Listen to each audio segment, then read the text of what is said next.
말씀 보시겠습니다. 구약성경 527면에 열왕기상 8장 44절부터 53절 말씀까지, 열왕기상 8장 44절부터 53절 말씀까지입니다.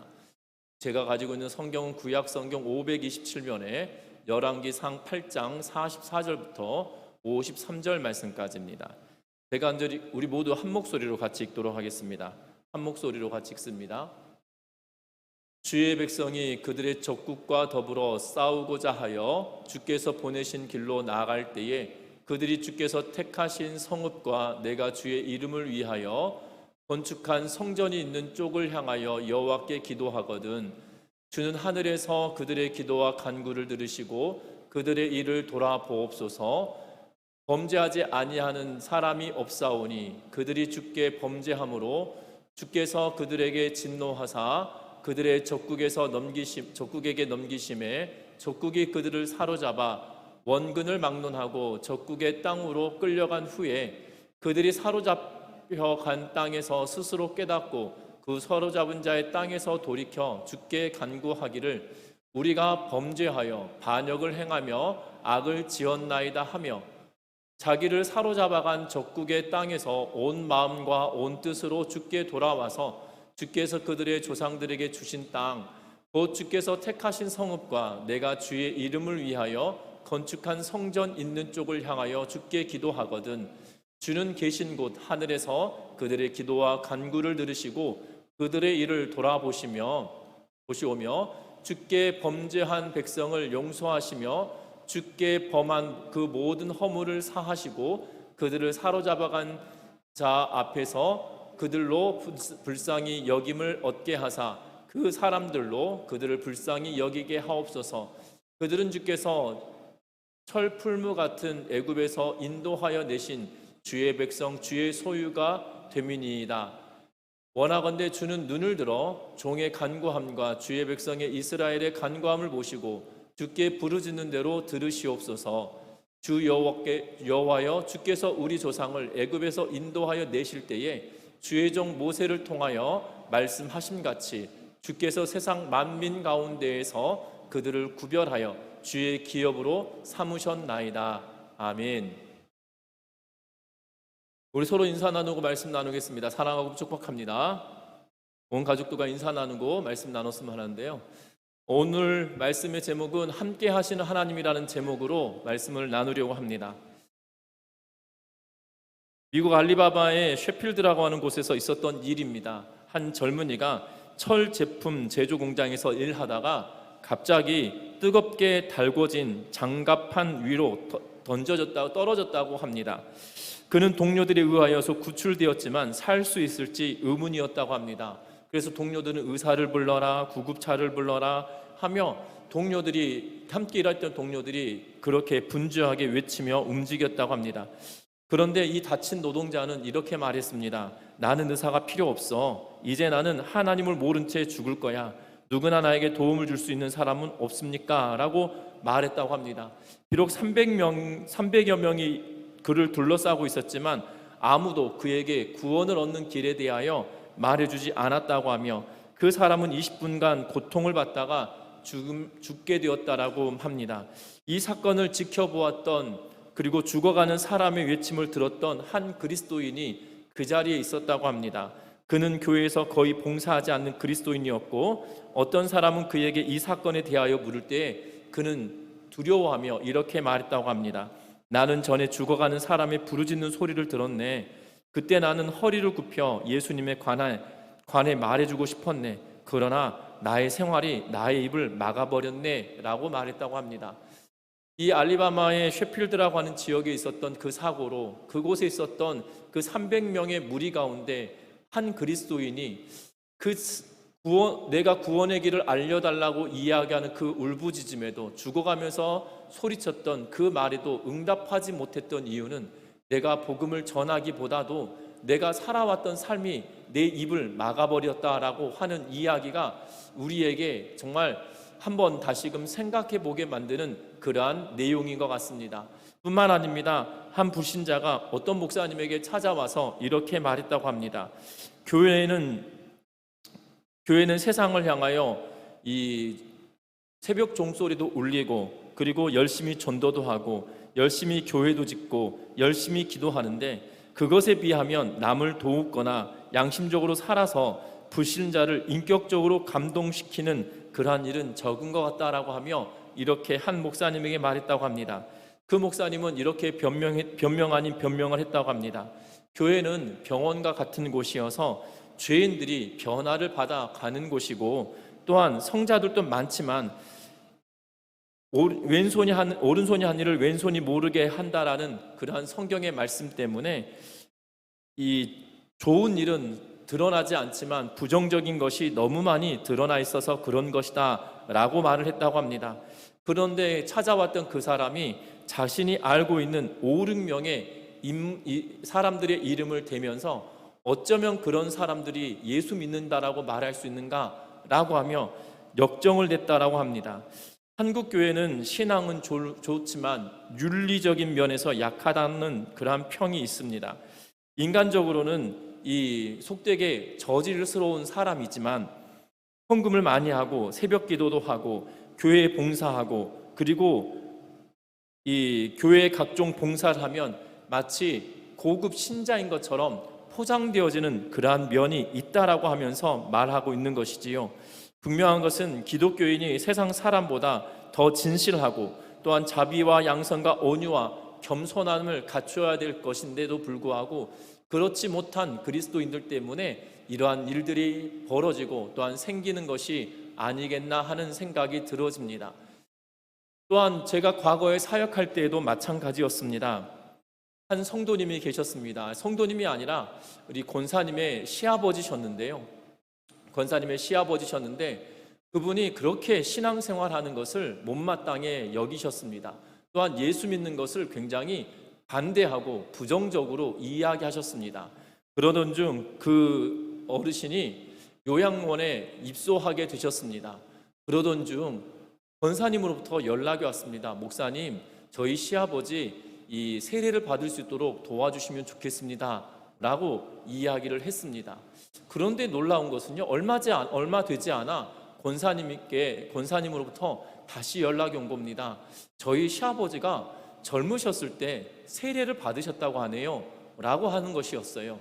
그래서 자초지종을 알아보니 이 본인이 젊은 시절 결혼하기 전에 이 군생활하는 동안에 군생활을 하기 전에 이 세례를 받고 신앙생활을 꽤나 하셨다라고 합니다. 그러던 중 군생활하는 동안에 정말 예수 믿는 이 선임병으로 인하여서 모진 어려움을 당했고 그리고 그 뒤로부터 신앙생활을 하지 않게 되었고 또한 그러한 이유로 이 군 전역한 이후에도 예수를 등지고 신앙생활의 길을 떠나버렸고 심지어 예수 믿는 사람을 핍박하는 자리에까지 가게 되었지만 죽음을 앞두시고는 다시 주께로 돌아온 그러한 분도 계신 것을 보게 됩니다. 어떻게 보면 80 넘어 90이 가까운 생애를 살아오는 동안 어떻게 보면 60년 가까운 세월을 이 예수 믿는 사람들의 악행으로 때로는 불편하게 만드는 사건으로 인하여 60년이라고 하는 세월을 예수를 떠난 인생을 살게 만들었다는 안타까운 그러한 모습을 보게 된다는 겁니다. 왜 이런 일들이 일어나는 것일까요? 저와 여러분들 기억할 것은 이런 일들이 일어나는 것은 전능하신 그 하나님이 나의 하나님이란 사실들을 망각하며 살아갈 때가 있다는 거죠. 전능하신 그 하나님이 나의 주, 나의 하나님이실 뿐만 아니라 나의 생사화복을 주관하시고 나의 모든 것을 보시고 지키시고 또한 돌보시는 하나님이실 뿐만 아니라 우리를 감찰하시는 하나님이시라는 사실을 우리는 망각하며 내 뜻대로 살아내는 인생이기 때문에 이러한 일들이 벌어진다는 겁니다. 저와 여러분들 기억하셔야 할 겁니다. 무엇을 기억해야 하냐면 하나님은 전능하신 하나님이시며 믿는 자에게 복을 주시는 하나님이시기도 하나 하나님은 하나님의 법과 계명을 지키지 않는 자들에게 감찰하시며 또한 그들에게 그대로 보응하시는 하나님이시다라고 분명하게 말씀하고 계시다는 사실입니다. 저와 여러분들이 그래서 두렵고 떨리는 마음으로 하나님의 말씀 앞에 우리의 자신을 내어놓고 내 뜻을 관철하는 것이 아니라 하나님의 뜻이 내 삶 가운데 실현되어지기를 기대하는 마음으로 살아내는 우리 전미중앙교회 모든 성도님들 되시기를 주의 이름으로 부탁드립니다. 특별히 솔로몬이 성전을 지었습니다. 그리고 성전에 봉헌식을 하고 또한 솔로몬이 기도를 하는 그러한 내용들이 계속 수록되어져 있는 것이 8장의 말씀입니다. 특별히 오늘 성경의 말씀은 그가 이 기도하는 간구의 내용을 짤막짤막하게 나누어 보면 6번째 간구하는 내용이고, 그리고 7번째 간구하는 내용이 이 가운데 오늘 읽었던 본문 가운데 포함되어 있는 것을 보게 되어집니다. 분명한 것은 이 솔로몬이 성전을 봉헌하며 하나님께 간구하면서 나아갈 때 그 함께 하신 하나님이 우리와 어떻게 함께 하시고 어떤 모습으로 함께 하시는지 오늘 본문은 그 기도의 내용을 통하여 살펴볼 수 있는데, 그 말씀을 통하여 저와 여러분들이 하나님의 은혜를 경험할 수 있는 복된 시간 되시기를 주의 이름으로 부탁드립니다. 성전은 생각보다 크지 않습니다. 지금처럼 대형교회 어마어마한 크기의 성전이 아니었습니다. 우리 전미중앙교회보다 조금 더 큰 그러한 성전이었다라고 말씀을 드렸습니다. 분명한 것은 성전이 그렇게 크지도 않습니다. 성전이 크지도 않음에도 불구하고 성도들, 특별히 이스라엘 백성들의 삶은 너무나도 넓은 삶을 살아가고 있다는 거죠. 저와 여러분들도 마찬가지입니다. 성전, 예배당, 우리 전미중앙교회 예배당은 여러분들 삶 가운데 얼만큼 차지하고 있습니까? 뿐만 아니라 여러분들의 삶이 여러분들의 인생을 100이라고 친다라면 교회가 차지하는 비율과 여러분들 삶이 차지하는 비율이 어떤 것이 더 크십니까? 분명한 것은 우리의 삶이 더 넓고 클 것입니다. 그런데 그럼에도 불구하고 하나님의 임재가 머무는 그 성전이 성도의 삶의 중심이지만 실제적인 삶을 살아갈 땐 그렇지 못할 때가 있다는 거죠. 특별히 오늘 성경의 말씀에 보면 44절과 45절은 성경은 이렇게 이야기하고 있는 것을 보게 됩니다. 44절과 45절의 말씀을 같이 한번 읽어봅니다.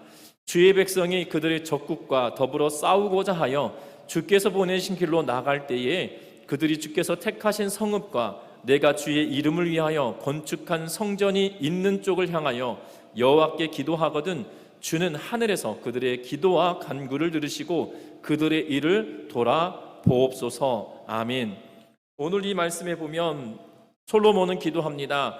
주의 백성이 그들의 적국과 더불어 싸우고자 할 때에 하나님 함께하여 주십시오라고 기도하고 있는 걸 보게 됩니다.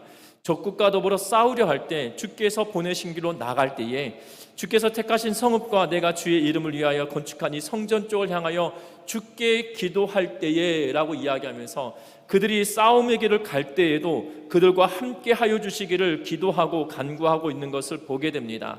특별히 44절 말씀에 읽었던 대로 주께서 보내신 길이다라고 표현하고 있는데요, 이것은 자신들이 하려는 전쟁이 하나님의 허락 또는 하나님의 도우심, 하나님께서 싸우라고 명령하신 그 사건인 것을 밝히 기록해 놓고 있는 것을 보게 됩니다.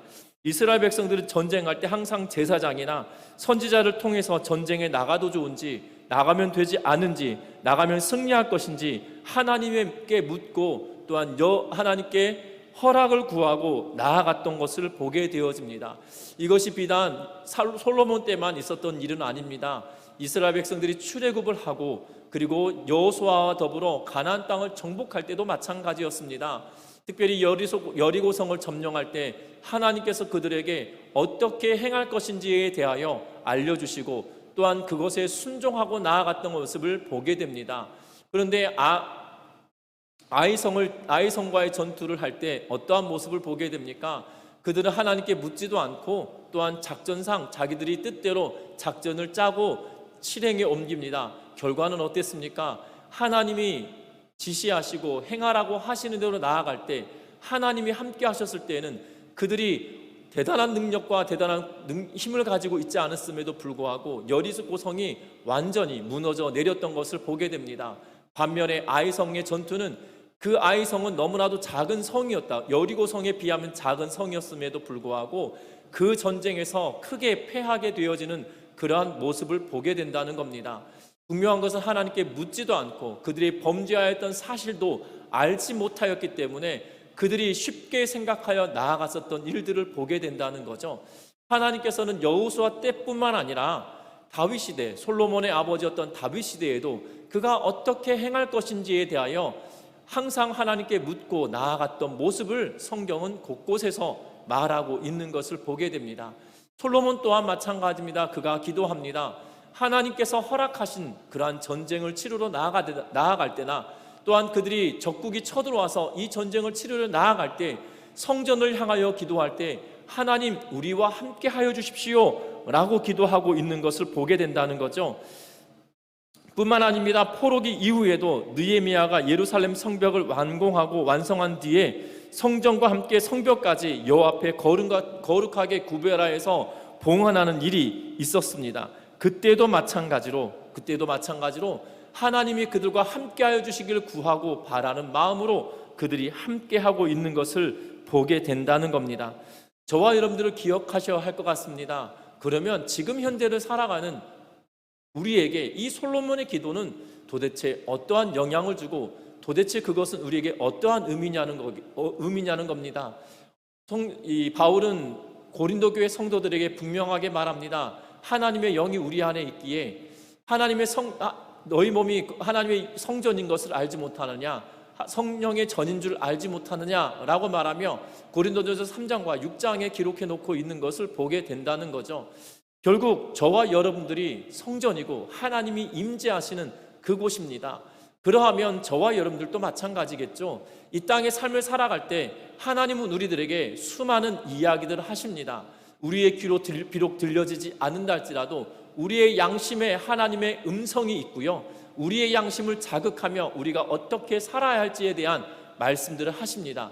뿐만 아니라 하나님의 특별한 언약의 말씀이 우리의 가슴을 울릴 때가 있다는 것이지요.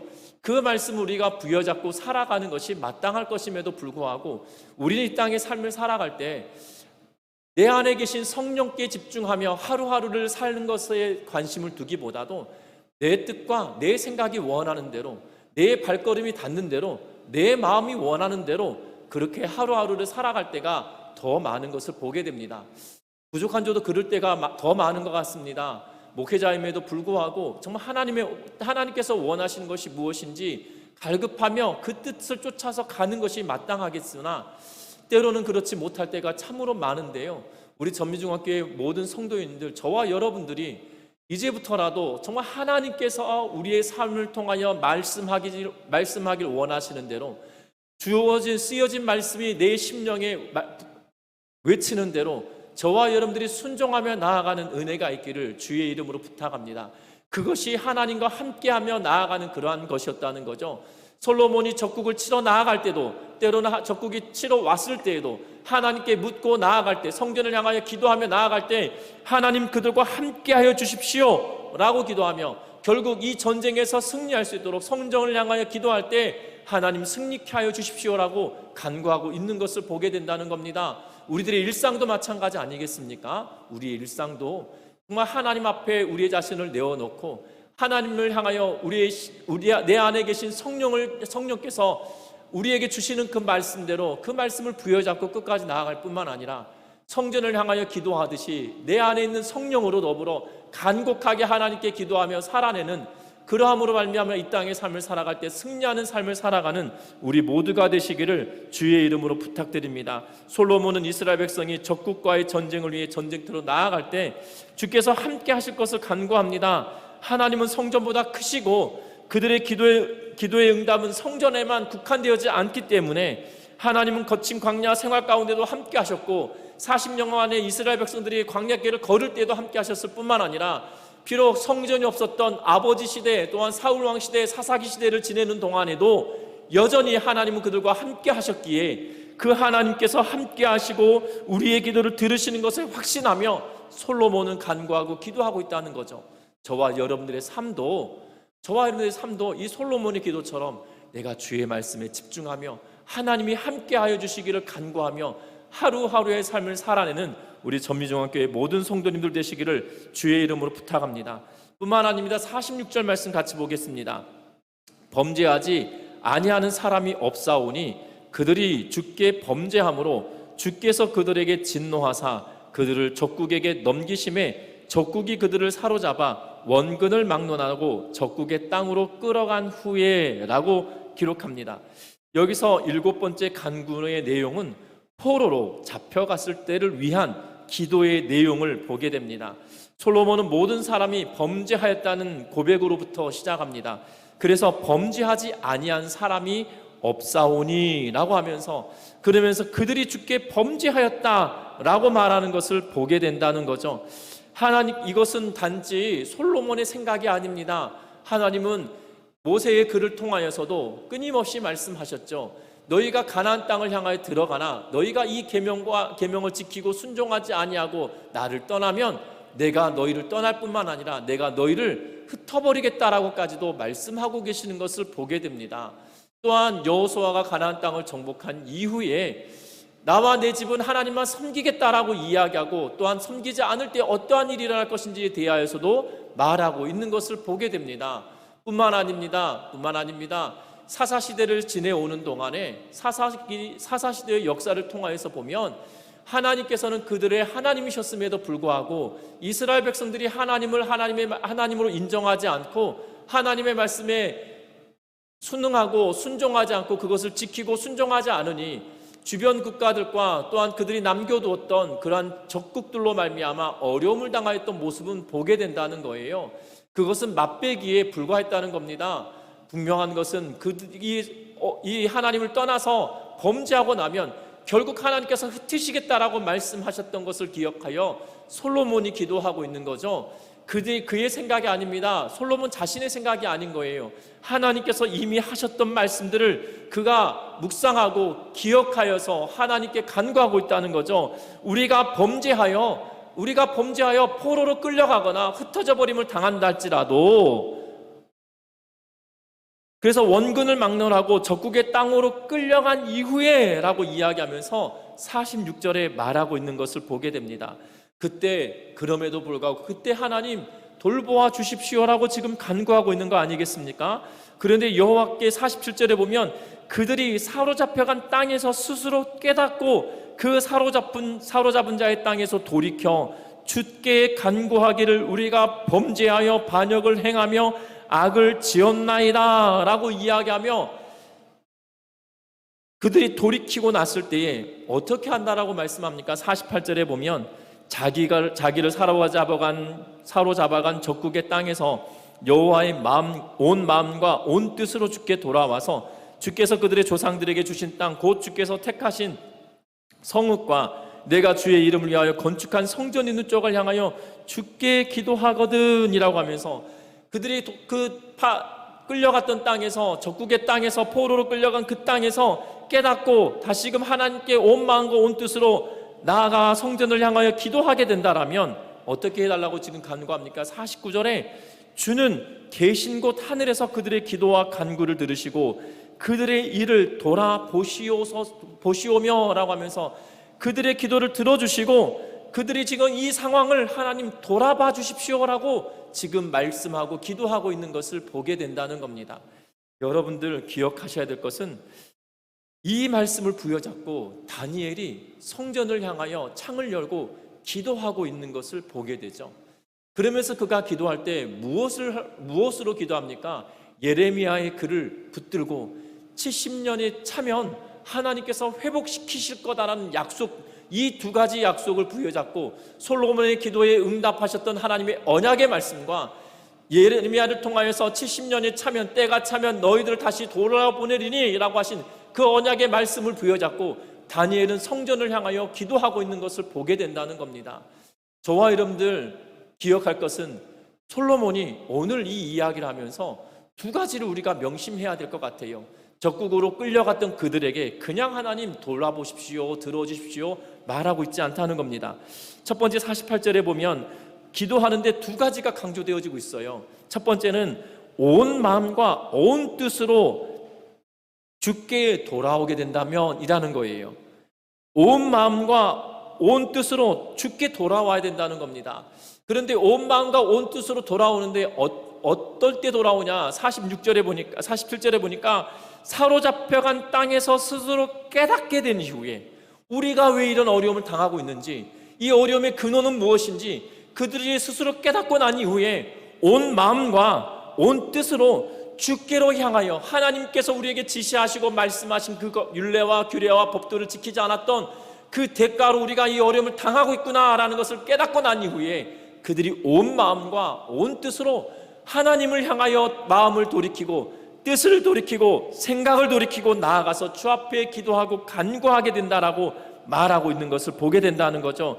삶과 생각의 모든 부분에서 전 영역에서 우리의 인생의 전 영역에서 회개하고 하나님의 말씀에 순종하는 것을 의미하고 있는데요. 하나님께 용서를 받으려면 죄를 고백할 뿐만 아니라 진정으로 삶의 방식을 세상으로 향하여 있던 것들을 하나님께로 향하는 삶의 방식을 바꾸는 삶의 태도가 일어나줘야 된다는 사실을 우리에게 말해주고 있는 것을 보게 됩니다. 우리는 회개했다라고 말하면서도 여전히 세상 가운데서는 도덕적이고 윤리적인 면에서는 세상 사람들보다 더 악한 길을 걷는 그러한 믿는다라고 고백하는 사람들이 있는 것을 보게 된다는 거예요. 아니라는 거죠. 성경은 분명하게 말합니다. 너희가 이 땅에 사로잡힌 땅에서 스스로 깨닫게 되어진다라면 그 깨달은 것이 온 마음과 온 뜻으로 주께로 향하여 돌이키게 되어진다라고 말하고 있는 것을 보게 된다는 거예요. 우리가 하나님께 회개하고 하나님의 백성 되었다. 우리의 신분이 바뀌는 거예요. 우리의 삶이 바뀌는 거예요. 우리의 태도가 바뀌는 거예요. 우리의 생각이 바뀌는 거예요. 그런데 우리는 우리의 생각도 바뀌지 않고 우리의 태도도 바뀌지 않고 우리의 마음도 바뀌지 않고 그러면서 나는 신분이 바뀌었다라고 말합니다. 아니라는 겁니다. 아니라는 거예요. 저와 여러분들 기억할 것은 이스라엘 백성들이 온 마음과 온 뜻으로 주께로 돌이켜서 돌아올 때야 비로소 하나님께서 들어주십시오라고 지금 간구하고 기도하고 있다는 것입니다. 또 하나 두 번째 특징은 강조되어지는 것은 무엇이냐면 성전을 향하여 기도하거든 이라는 거예요. 성전 있는 쪽을 향하여 주께 기도하거든 이라고 말하고 있는 것이에요. 왜 성전이 중요합니까? 왜 성전이 이스라엘 백성들에게는 왜 성전이 중요했을까요? 그 중요한 이유는 그 성전이 하나님의 말씀이 임하는 곳이었기 때문이에요. 또 하나님의 임재하심이 있던 곳이기 때문이에요. 또한 솔로몬이 이 성전을 지으면 뭐라고 처음에 고백합니까? 하나님은 광대하신 분이고 위대하신 분이고 크신 분이신데 이 조그만 곳에 구겨 집어넣을 수도 없다라고 이야기하며 그가 하나님의 이름만 두시는 곳이다 라고 말하고 있는 것을 보게 됩니다. 우리는 하나님의 성전을 지어놓고 그 성전이 하나님께서 들어와 계실 거다라는 착각을 합니다. 마치 진이가 요술램프 안에 갇혀서 지내고 있는 그런 모습처럼 하나님은 꾸겨 넣어서 있는 것다라고 있으신다라고 착각할 때가 있는데 아니라는 거예요. 성전은 하나님의 이름만 둘 뿐이다라고 이야기하고 있죠. 그런데 성전이 중요한 이유가 무엇일까요? 그 성전은 하나님의 말씀이 있는 곳이었고요. 그리고 하나님의 임재가 있는 곳이었고요. 특별히 그곳은 이스라엘 백성들의 죄의 문제가 해결되어진 속죄의 자리가 그곳에 있었다는 사실이에요. 여러분들 솔로몬이 성전을 짓기 전에 모세를 통하여서 하나님께서 성막을 지으시는데 지성소에 두는 것이 무엇이었습니까? 언약궤, 법궤죠. 그 법궤 안에는 하나님께서 주신 이 율법의 돌판이 그곳에 들어있고요. 그리고 언약궤 위에는 무엇이 있습니까? 두 그룹이 서로 마주대하고 있는 그 자리를 두고 이 법궤 뚜껑에 있는 그 자리가 속죄소다, 시은좌라고 하면서 하나님이 임재하시는 곳이고 또한 그곳에서 죄의 문제가 해결되어지는 그러한 자리다라고 이야기하고 있죠. 지금 솔로몬이 성전을 향하여 기도하는 이유가 무엇입니까? 그렇게 간구하는 이유가 무엇입니까? 성전은 하나님이 임재하시는 곳이고 죄의 문제가 해결되어지는 곳이기 때문이에요. 온 마음과 온 뜻으로 주께로 돌이켜 돌아오면 성전을 향하여서 기도하면 결국 우리의 죄를 사하십시오, 우리를 용서하십시오, 결국 하나님 임재하여 주십시오, 우리와 함께하여 주십시오라고 지금 기도하고 있는 그러한 말씀이라는 겁니다. 앞에서도 말씀드렸지만 이 말씀을 부여잡고 다니엘이 성전을 향하여 문을 열고 기도합니다. 결국 그가 어려움을 당하는 그 순간이었다 할지라도 성전을 향하여 기도하는 것을 그치지 않았던 것을 우리는 보게 되어진다는 거죠. 저와 여러분들은 어떠합니까? 현재를 살아가는 우리들은 어디를 향하여 기도해야 하는 것일까요? 우리 전미중학교를 향해서 창문을 열고 기도해야 되는 것일까요? 여러분들이 각각에 있는 그곳에서 성전을 향하여 기도해야 하는 것일까요? 아니라는 겁니다. 여러분들 앞에서도 말씀드렸지만 바울은 고린도 교회 성도들에게 너희가 하나님의 전이다, 성령의 전이다 라고 하며 하나님이 우리 안에 계시어서 하나님께 집중하며 나아가기를 원하고 있는 것을 보게 된다는 거예요. 특별히 고린도전서는 굉장히 재미있습니다. 특별히 1장에서는 교회가 무엇인지에 대해서 이야기하고 그 교회에 대해서 이야기해 놓고 나서 지금 고린도 교회에 있는 어려움에 대한 문제 중에 가장 큰 문제가 분당, 분파의 문제거든요. 나는 아볼로파다, 바울파다, 게바파다, 그리스도파다 라고 하면서 나눠져 있는 모습이 그들 가운데 계속적으로 일어나서 그 분쟁이 일어납니다. 그것에 대하여 이야기할 때 뭐라고 이야기하냐면 우리는 각각 하나님의 일꾼이다 라고 이야기하죠. 그러고 나서 2장에 딱 넘어와서 무엇에 대해서 이야기하냐면 너희가 하나님의 사람 맞냐? 라는 질문을 던지는 것처럼 말합니다. 너희가 하나님의 사람이 맞냐? 잘 생각해봐라. 하나님의 뜻이, 하나님의 생각이 예수 그리스도를 이 땅에 보내셔서 그를 믿는 자를, 그 믿는 예수 그리스도를 믿음으로 말미암아 하나님의 백성 되게 하고 죄를 용서하게 할 계획을 하나님이 그 마음에 두셨다는 거예요. 하나님의 마음을 알게 되는 이유가 무엇이냐라는 거죠. 그것은 하나님의 영, 하나님의 마음을 아는 그 영이 우리 안에 들어와서 우리 안에 있는 성령이 우리 안에 계시기 때문에 그 하나님의 뜻과 계획을 알아서 우리가 하나님의 백성 된 것이다 라고 하며, 그렇기 때문에 너희는 하나님의 자녀가 아니냐, 하나님의 백성이 아니냐 라고 말하고 있는 거죠. 그러면서 3장에 넘어와서 뭐라고 이야기합니까? 무엇을 이야기하냐면 그러하기에 하나님의 백성이기에 너희가 공력을 쌓아야 된다. 금이나 은이나 또한 탈 것과 타지 않을 것에 대하여 이야기하면서 탈 것으로 저희가 공력을 쌓으면 결국 불의 심판이 임할 때 남은 것이 없으면 부끄러움을 당할 거다라고 이야기하며 그 뒤에 뭐라고 이야기합니까?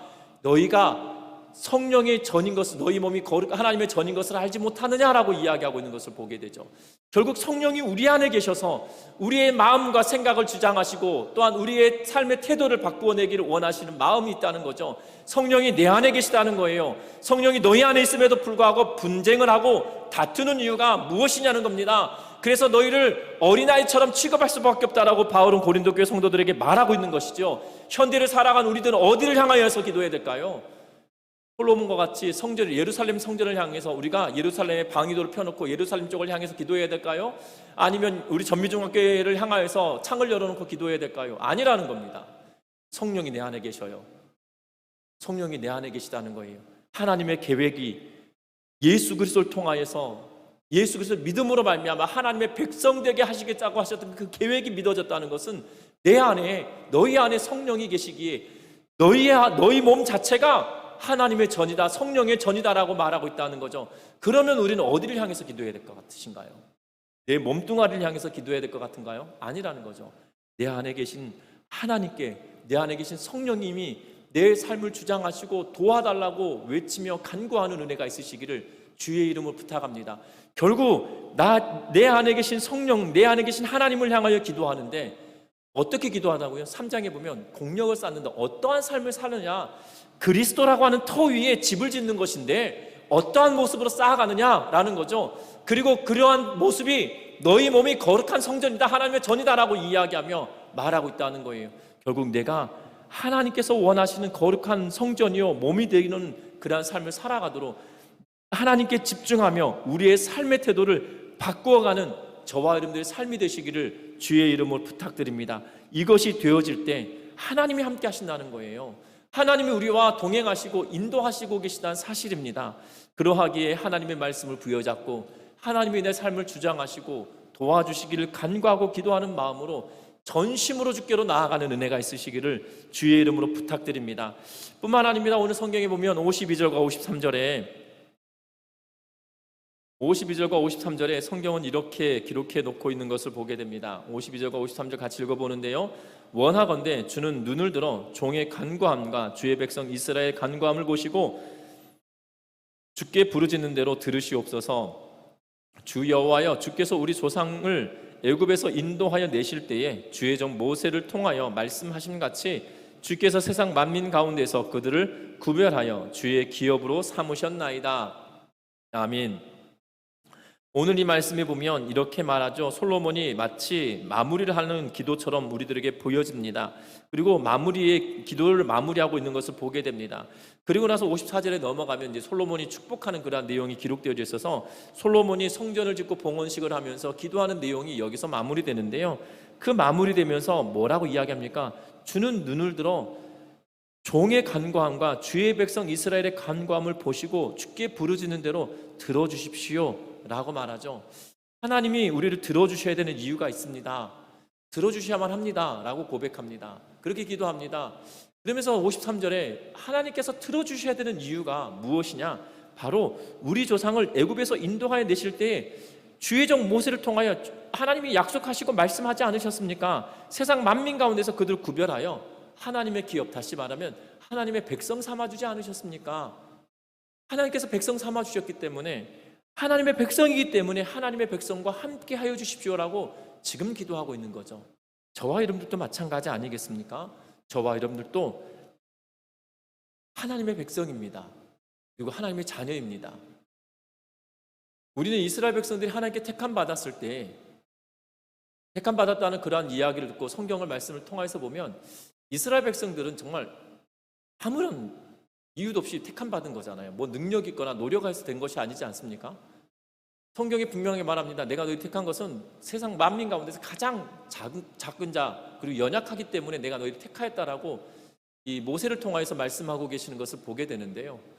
분명한 것은 그렇기 때문에 하나님의 백성됨이 그들의 능력으로 된 것도 아님에도 불구하고 망각하죠. 하나님은 항상 내 편일 거야 라는 착각 속에 빠질 때가 있습니다. 그런데 지금 솔로몬은 간구하고 기도합니다. 우리 조상을 애굽에서 인도하실 때부터 모세를 통하여 말씀하신 대로 만민 가운데서 구별하여 하나님의 기업으로 삼아주지 않으셨습니까? 그러하기에 부르짖는 대로 주의 종들이 간구하는 대로 응답하여 주십시오, 함께해 주십시오라고 기도하고 있는 걸 보게 된다는 거죠. 우리들은 하나님께서 오늘날 내가 너를 낳았다, 너는 내 아들이다 라고 하며 시편 2편 7절 말씀에 우리에게 말씀합니다. 오늘날 나를 낳았다라고 이야기할 때, 너는 내 아들이다, 오늘날 내가 너를 낳았다라고 이야기할 때 정말 누차 말씀드리지만 해산의 수고 가운데 얻었다라고 말씀하고 계십니다. 하나님은 그 독생하신 예수 그리스도를 죽이심이 그냥 마음 아픈 일이 아니었을까요?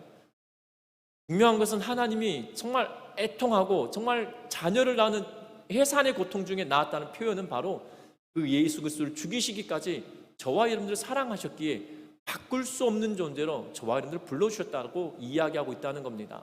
저와 여러분들은 하나님의 자녀가 되었습니다. 그러하기에 하나님이 나와 함께 하여 주시기를 날마다 기도하고 함께 하여 주십시오라고 간구하며 나아가는 은혜가 저와 여러분들 삶 가운데 충만하시기를 주의 이름으로 부탁드립니다. 말씀을 맺으려고 합니다. 솔로몬은 하나님 함께 하여 주십시오라고 간구하며 이스라엘 백성들이 전쟁을 치르려 나아갈 때 이야기합니다. 하나님께서 허락하신 전쟁에 나아갈 때 주의 백성이 주께서 택하신 성과 예루살렘과 성전을 향하여 기도하면 들어주시고 돌보아 달라고 이야기합니다. 하나님의 백성의 전쟁은 결국 하나님의 전쟁이기 때문이다라고 말하고 있죠. 우리의 인생 가운데 전쟁터와 같은 인생을 살아갑니다. 그때 우리는 어떻게 해야 할까요? 하나님 나와 함께 하여 주십시오라고 기도하고 간구하는 은혜가 있으시기를 바랍니다. 뿐만 아닙니다. 그들이 어느 곳에 있든지 간에 적국의 포로로 끌려가 있는 그 순간에도 그들이 깨닫고 온 마음과 온 뜻으로 주께 향하여 나아가면 간구하고 들어달라고 이야기하죠. 우리도 마찬가지입니다. 우리가 어느 곳에서 어느 순간에 어디에 있든지 간에 온 마음과 뜻을 주께로 향하여 나아갈 때 하나님이 나와 함께 하여 주시기를 기도하고 간구하며 나아가는 은혜가 있으시길 바랍니다. 뿐만 아니라 애통해하며 주께로 온전하게 나아가는 자들에게 은혜와 긍휼을 베풀어 주시는 하나님이신 것을 기도하고 함께 하여 주시기를 간구하며 나아가는 저와 여러분들 되시기 바랍니다. 우리 하나님은 임마누엘이 하나님이십니다. 우리와 함께 하시는 하나님입니다. 우리를 향하신 하나님의 그 계획은 신실하신 분이실 뿐만 아니라 저와 여러분들과 함께 영원히 함께 하실 분이라는 사실을 기억하며 함께 하실 하나님, 함께 하시는 하나님께 날마다 가까이 나아가는 우리 전미중학교의 모든 성도님들 되시기를 주의 이름으로 부탁드립니다. 기도합니다.